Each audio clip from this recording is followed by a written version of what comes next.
Welcome to another episode of Handlebar Adventures. Today's ride, it's one of my favorites. Today we're doing a bike review of my Specialized Epic Evo Expert that I bought in 2020. The bike is a size medium. I'm 5'8", 180 pounds, and the bike fits me very well. It's not long by any stretch of the imagination, but it fits me like a good, solid cross-country bike should. So I run 20% sag on the fork, which is about 90 psi for my body weight, and 28% sag in the rear, which is 240 psi. Big girl! Hefty. So I run 6 clicks from full slow on the fork and 4 clicks from full slow on the rear shock. Found if I ran it any faster than that, I'd kind of get bounced around, so that is the happy medium for me. Aside from that, I run 24 psi in the front on the Racing Ray and 26 psi on the back in the Racing Ralph. Both of those tires are Schwalbe Super Ground casing. They've held up really well for me. I had no issues with those whatsoever. The only issue that I have had with the bike from factory is with the dropper post. It would tend to sort of slowly go down, and then eventually it just totally gave out on me after about a year of use. So I replaced that with a Fox Transfer SL just because it's lightweight and it has enough drop for me with the 100 mil drop. All about the grams. I'll be doing a full review on the Fox Transfer here shortly, so if you'd like that, be sure to subscribe so you can be notified when that goes up. We have a special visitor, Mila the Trail Dog. If you haven't seen her video yet on YouTube, check it out. It's called Mila's Story. It's about her recovery from surgery and her journey to becoming a trail dog. Go for a bike ride? Don't tease her like that. We'll go for a bike ride? Don't get her excited. Good girl, Mila. She's right. Let's talk about some of the ride characteristics of this bike. How's it climb? This bike climbs very well. It's light, it's maneuverable. There's very little pedal bob when you're seated, and when you do stand up to pedal, the bike sort of just squats and it takes off. Lots of traction when you're standing up pedaling. When you're seated, the only time you really lose traction is if you hit a bigger obstacle. It's not an enduro bike, so you can't just kind of sit and spin your way up things. It requires a little bit more of an active climbing style, but it's very maneuverable through tight, twisty, technical climbs. You mentioned it feels pretty agile going uphill. How much does this bike weigh? As you see here with pedals, the SWAT tool, the bike weighs 24 pounds. You feel like there's any downfalls of having a bike that's so light like that? No, I love it. It's great. Love a light bike. What goes up must come down, so how's it come down? Fast. Very fast. Thank you. Thank you for the call. When descending on smoother trails. So you're on the way up, it's agile, it's nimble, it's lightweight. How about on the way down? Does it suffer any?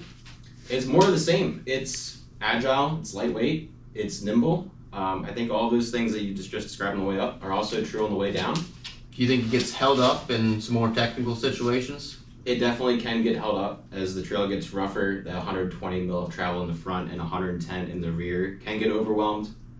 But on faster, I'd say flowier, smooth sections of trail, this bike is just as fast as a full-on enduro bike, maybe even faster because of the lightweight cross-country tires that just roll so quickly.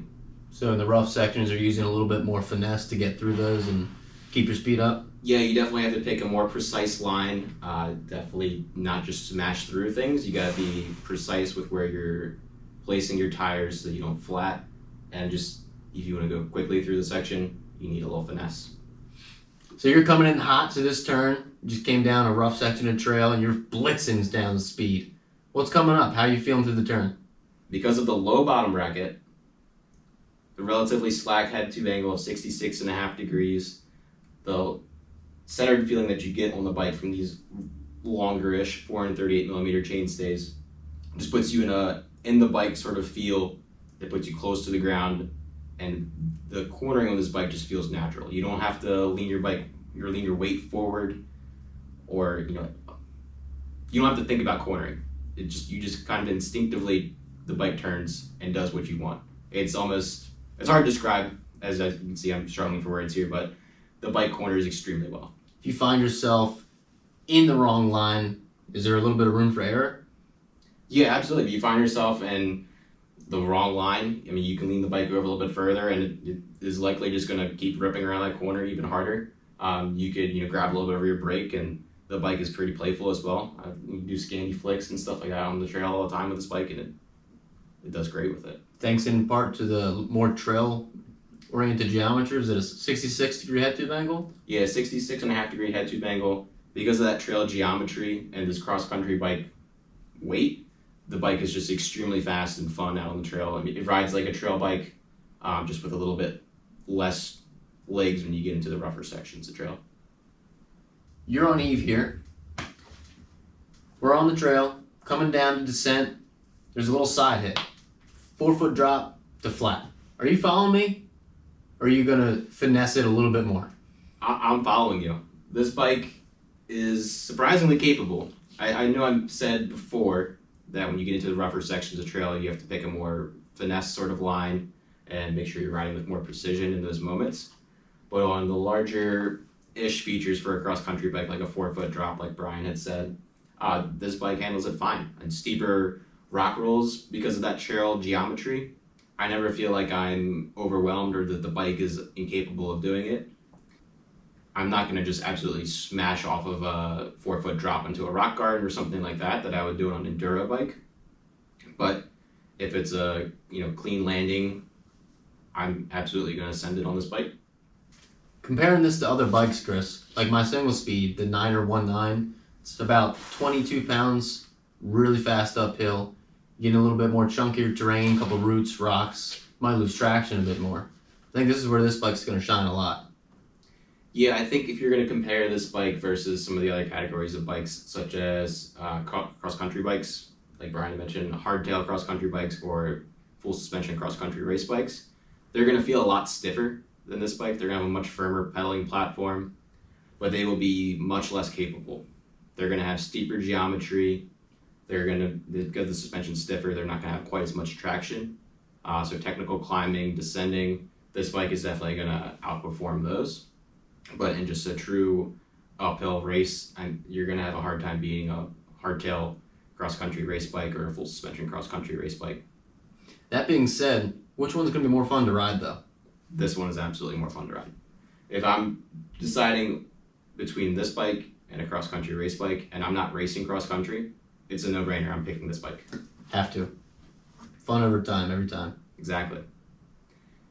So, if you're not racing cross-country, you just want a bike to have fun on, you're probably thinking maybe I want a trail bike.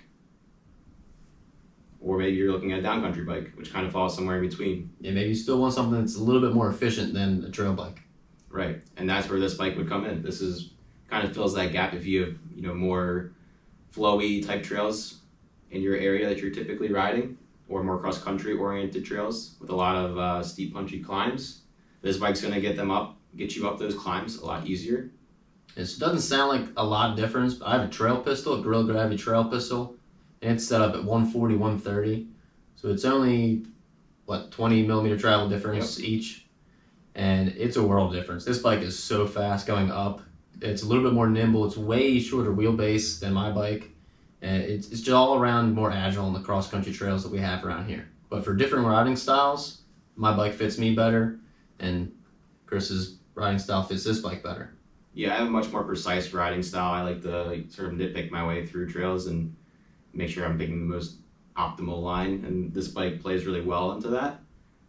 If you're riding trails that are a bit more gnarly, you might be better off with the trail bike just because it's going to kind of give you a little bit more confidence through those sections. You'll be able to hold more speed. This bike is going to reward a rider that is precise and picks the perfect lines. If you get off line, it's going to let you know, but if you do pick the perfect line, it's very fast. It's a very capable bike. I agree with that, yeah. So obviously this bike is for you. Who else is it for? This bike is for the rider that primarily is riding technical cross-country trails and does not want a race bike. Or this is for the cross-country racer who wants a trail bike. That's a little more fun, a little more forgiving. Yeah, I mean, maybe they just have their race bike that they keep in pristine condition and is as lightweight and fragile as possible, and they want a bike that they can kind of just smash on a little bit more. This would fit that bill. I would also say it could be for the trail or just general enduro rider that has cross-country trails in their backyard, their area. Wants to have something more efficient, get more miles in. Yeah, they want to ride more miles. They want to go faster, keep up with their friends on cross-country bikes. I will say the difference between a bike like this versus my enduro or any longer travel trail bike for that matter. If you're in more undulating style terrain where you're going up, you're going down, you're going up, you're going down, the trail flows much better on a bike like this because you're able to just kind of smash the uphills and then rip the downs, where if you're on a longer travel bike, you're kind of struggling, just spinning up the climbs, and then you shoot down, and then you struggle and spin up the climbs. Harder to hold that momentum. Yeah, the trail just doesn't flow quite as well as on a bike like this.